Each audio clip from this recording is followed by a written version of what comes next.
자, 반갑습니다. 12월 29일 목요일 마감 라이브 방송 한번 시작해 보도록 하겠습니다. 자, 금일 증시 어떻게 움직였나 한번 살펴보도록 할게요. 금일 증시 같은 경우는 코스피 같은 경우는 상승 종목 112개, 하락 종목 800여 개, 코스닥은 상승 종목 228개, 하락 종목 1260개로 마감했습니다. 양거래소 모두 개인의 순 매수세가 이어졌으며 외인과 기관의 동반 순 매도세가 나와줬다, 이렇게 말씀을 드릴 수 있겠고, 피차익 순매수 역시 매도세가 이어지면서 증시의 하방 압력을 키웠습니다.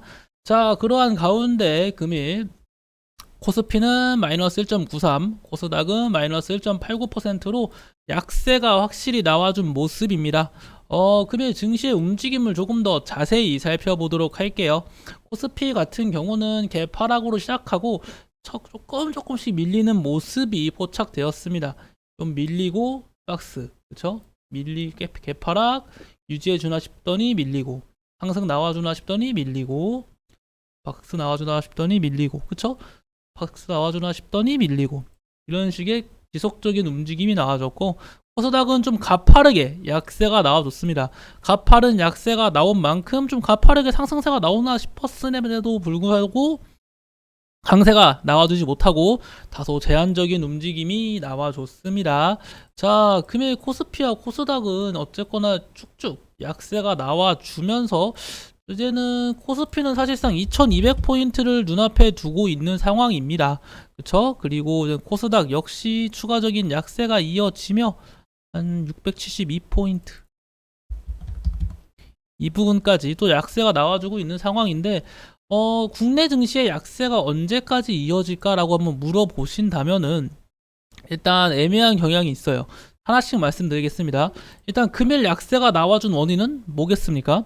배당락 효과가 지금 금일까지도 이어지고 있는 상황이거든요.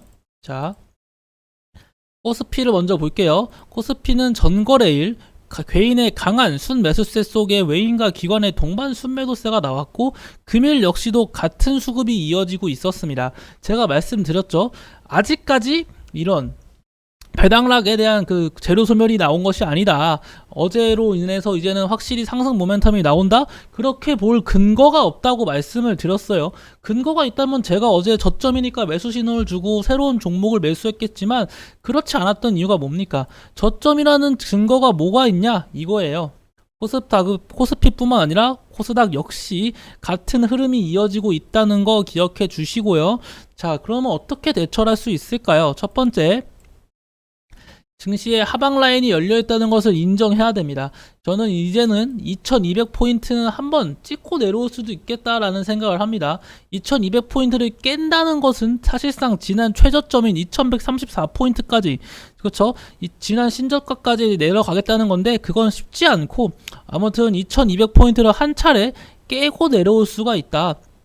자, 그리고 이 코스닥 역시 순간적으로 뭐 670 아니면 650포인트까지, 650포인트도 우선 못 갈 것 같아요. 솔직히 650포인트가 지금 완전 신저가로 형성되어 있잖아요. 지금 신저가 부근까지도 어쨌거나 약세가 나올 가능성은 있습니다. 아예 없는 건 아니에요. 하지만 저는 좀 힘들지 않을까. 신저가 부근까지 내려오겠다는 거는 진짜, 야, 저는 상상도 하기 싫고 힘드네요. 아무튼 그러한 증시의 약세가 이어지는 가운데 금일 역시 삼성전자도 보면 2%가 넘는 약세가 나와줬습니다. 삼성전자의 수급을 보시면 외인과 기관의 동반 순매도세가 나와주면서 주가의 약세가 이어지고 있고, 5일 평균선과의 거리가, 이격도가 멀어지고 있는 상황이에요. 삼성전자도 확실히 증시가 밀리니까 따라서 똑같이 밀리는 모습이 이어지고 있고, 자, 삼성전자도 좀 지지 라인을 좀 지지해 주면서 반등이 나와줘야 합니다. 근데 제가 이러한 흐름이 이어지고 있다는 게 좀 부정적일 수는 있어도, 과거에 언제냐면은, 기억이 나는 날이 있는데, 이때가 맞는 것 같은데요. 1월 28일? 한번 확인해 볼까요? 1월 28일.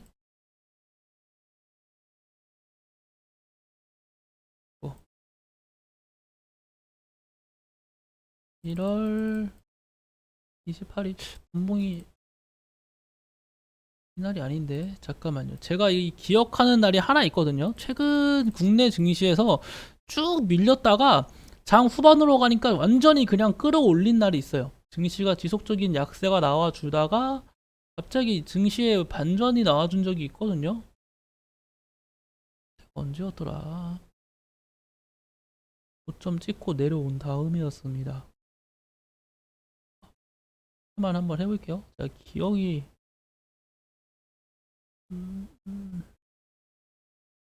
9월 30일. 이 점은 제가 체크 한번 해본 다음에 다시 말씀드리도록 하겠습니다. 1월 28일은 아니었잖아요. 그쵸? 아무튼 증시가 좀 추가적으로 약세가 장중에 오전 장중으로 쭉 밀리다가 증시가 반등이 나올 때가 있거든요. 어떻게 반등이 나오냐? 자, 코스피로 한번 예를 들면은 이렇게 증시가 쭉 약세가 나오다가 정말 이렇게 단봉이 여러 개가 나와주면서 끌어올려줘요. 분봉 기준으로도 이런 데가 소닥으로 보여드릴게요. 이게 보이시죠? 이런 흐름이 지속적으로 이어지면서 순간적인 조정이 나와줘도 계속 단봉을 키워가며 증시를 끌어올려주는 흐름이 나올 때가 많거든요. 이미 낙폭 과대에 놓여있는 상황입니다. 국내 증시는. 물론 국내 증시뿐만 아니라 아시아 증시를 포함한 국제 전세계 증시가 다 밀리고 있는 상황이에요. 그리고 나스닥도 보시면 지금 10,000포인트에 다가온 상황이잖아요. 나스닥이 10,000포인트 부근에서 강한 지지를 받고 상승세가 나와줄 수도 있고, 지금 테슬라의 약세가 지속적으로 나스닥을 누르고 있었는데 테슬라가 어쨌거나 오늘 강세가 나왔단 말이에요. 양전환에 성공한 것만큼 나스닥이 추가적인 강세가 나와줄 수 있고, 나스닥의 강세가 나와주면은 국내 증시 역시 긍정적인 영향이 끼칠 수 있다. 저는 그렇게 생각이 들고 있습니다. 일단 이러한 점 알고 계셨으면은 좋을 것 같고,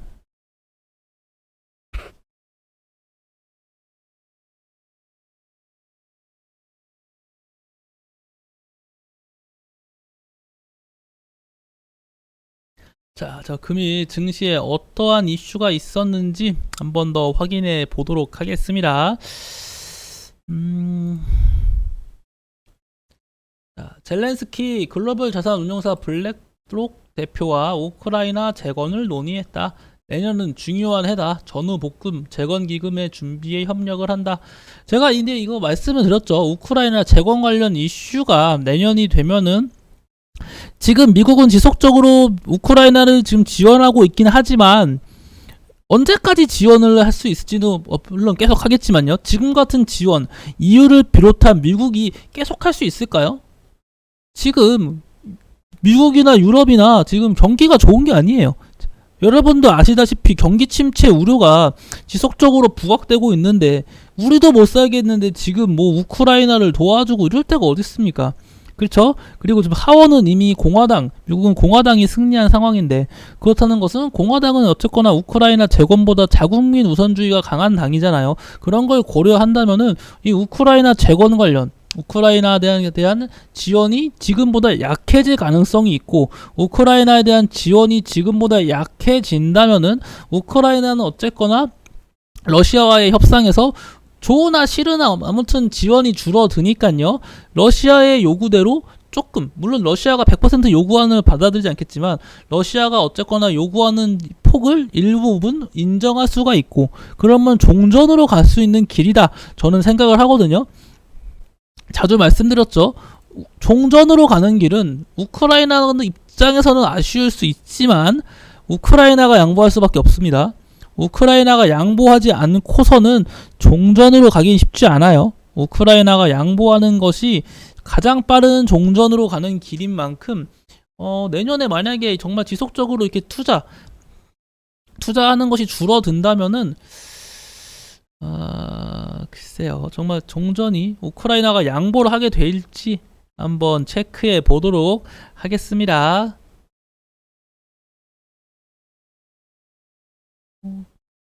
이 얘기는 최근에 한번 해드린 적이 있죠. 기름값이 더 싸다.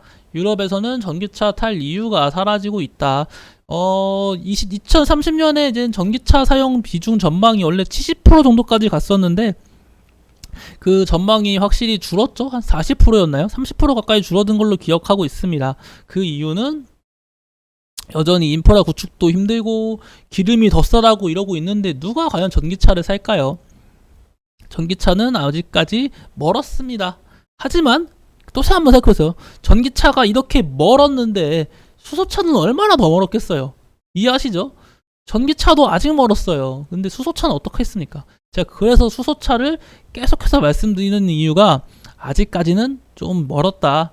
인프라 구축이 안 되어 있기 때문에 시간이 많이 필요할 것이다. 분명 말씀드렸어요.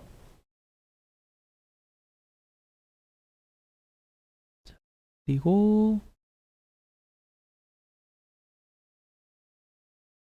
CJ 차든 중국 지인성 대표단 간편식품 투자 러브콜 뭐 이런 얘기가 나와줬습니다. 그 결과 뭐가 올랐죠? CJ 시푸드 같은 쭉 밀리긴 했네요. CJ 시푸드, CJ 시푸드 우 이러한 종목들이 장중에 강한 상승세가 나와줬습니다.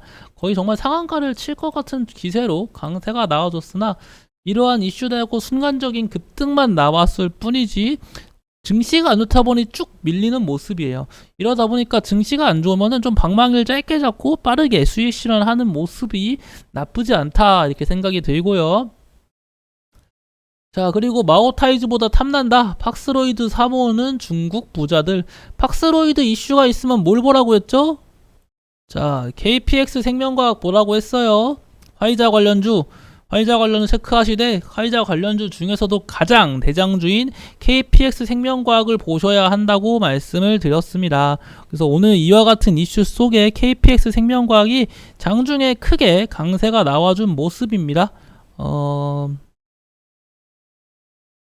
금일 좀 크게 강세가 나왔네요. 이 강세가 이어질지 못 이어질지는 좀 지속적으로 체크해 보도록 하겠습니다.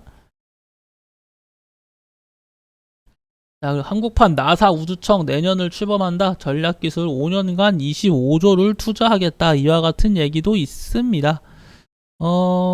그래서 이런 항공우주 관련주가 또 강세가 나와줄 수 있었는데, 왜냐면 증시가 안 좋으면은 이런 이슈를 달고 강세가 나와주기 마련이에요. 증시가 안 좋으면 다 같이 빠질 수도 있는데, 이러한 이슈 달고 정말 사소한 이슈에도 강세가 나와줄 때가 약세장이거든요. 강세장에는 정말 좋은 이슈가 나와도 강세가 안 나와줄 때가 있는데, 약세장에서는 이러한 이슈로도 강세가 충분히 나와줄 수가 있다. 근데 오늘은 좀 강세가 나와주진 못한 상황입니다.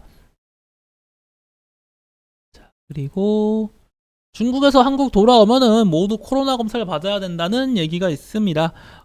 이와 같은 소식에 진단키트 관련주,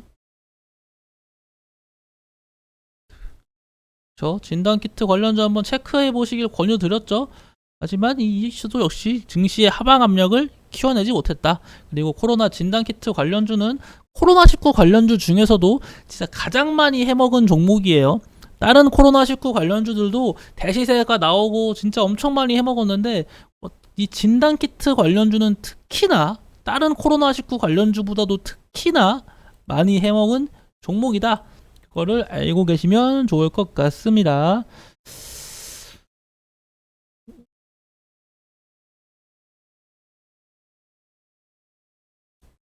자, 이 시즌도 진짜 옛날에는 와 엄청 많이 빠졌네요. 진짜 시즌 생각납니다. 시즌 오른 거 보세요. 시즌 오른 거. 옛날 생각이 나는 종목입니다. 시즌. 지금은 뭐 27,000원이면은 이 바이오주가 이 코로나 시기에 얼마나 많이 올랐나를 한번 확인할 수 있는 모습입니다. 그밖에 오늘은 말씀드린 것처럼 좀 증시가 좀 한가하고 조용했어요. 그래서 지루한 장세가 금요일도 이어지면서 뭐 딱히 이슈거리가 없던 하루였습니다. 그러다 보니 뭐 주도주도 딱히 뭐라고 이게 주도주입니다 할 만한 것도 딱히 없었고요. 일단 뭐 휴마시스, 셀트리온 코로나 키트 계약 해지 법적 대응을 준비하겠다. 해지 금액이 920억 규모로 2020년 말 기준 매출액의 200%에 달한다.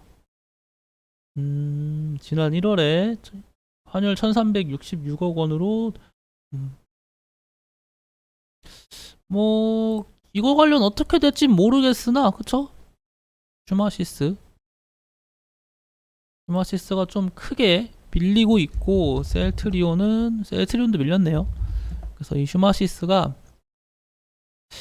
이 셀트리온하고 이거의 이슈 누가 승자에 따라서도 주가의 향방성이 다르겠네요. 그런데 일단 모두 셀트리온은 다른 회사랑 그쵸? 셀트리온 헬스케어는 다른 회사랑 또 지속적으로 공급 계약을 추구하고 있습니다. 셀트리온도 정말 대단한 종목이에요. 이러한 종목 셀트리온 지금 너무 저평가거든요. 너무 얘는 코로나19 이슈보다도 지금 충분히 저점이에요. 코로나19 전부터 셀트리온은 정말 대표적인 바이오 관련주로 묶이는 종목이기 때문에 정말 아까 말씀드린 뭐 시젠 이런 거랑 비교해서는 안 되는 종목이에요. 셀트리온의 값어치는 특히 뭐 제 생각에는 국내 상장한 바이오 관련주 중에서 뭐 삼성바이오로직스, HLB, 셀트리온 거의 이런 종목이 거의 대표적인 종목 아닐까 싶은데요, 저는. 이 셀트리온은 무시하면 안 되는 종목이다. 그러한 거 알고 계시면 좋을 것 같습니다.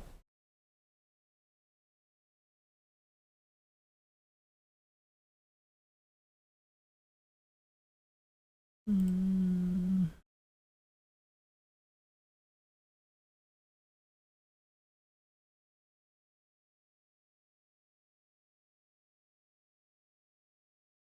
자, 일단은 지금 위치가 월봉 기준으로 봐도 120월봉 밑으로 하락했거든요. 코스피가 120월봉 밑으로 하락한 적이 많이 없어요. 그나마 이때 9월 1일 날. 근데 여기 이때는 하락하자마자 바로 반등이 나왔고 이때는 코로나19죠. 코로나19 시기에 살짝 하락하자마자 바로 반등이 나왔습니다. 이번엔 어떻게 될까요? 한번 보이시죠? 120월봉 이탈하자마자 바로 반등, 이탈하자마자 반등, 이탈하자마자 반등. 여기랑 여기 색깔을 조금 진하게 해드릴게요. 이번에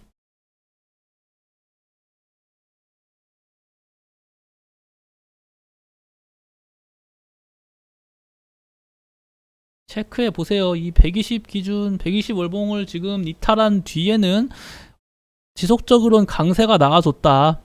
이번에도 과연 그렇게 움직여 줄지 주식은 아무튼 이런 과거 기록에 항상 주목을 해봐야 돼요. 과거의 움직임으로 현재와 미래 움직임을 예측하는 거기 때문에 이러한 과거 움직임 체크해 봐야 됩니다. 일단 이 정도 오늘 좀 얘기해드릴 만한 이슈가 확실히 적어가지고 제가 오늘 준비한 내용을 한 이 정도로 마칠 수 있겠습니다. 2022년 마지막 증시였는데 오늘 증시의 흐름이 많이 좋지 않아가지고 저도 아쉬움이 크고 여러분들도 아쉬움이 클 거라고 생각합니다. 하지만 2023년에는 앞으로 강세 랠리만 나와줄 수 있기를 한번 기원해 보겠고 최근에 제가 이제는 VIP 체험방에서 한 이틀 연속으로 종목을 내지 못했어요. 이렇게 증시가 하락하는데 종목을 내는 건 사실상 자살이라고 생각하거든요. 이때에선 저는 뉴욕 증시의 상승 아니면 뭐 수급의 변화, 증시의 양전환 이런 식으로 눈에 띄는 뭔가 변화된 모습이 있다면은 이제 종목을 한번 적극적으로 다음 주에는 나가보도록 하겠습니다.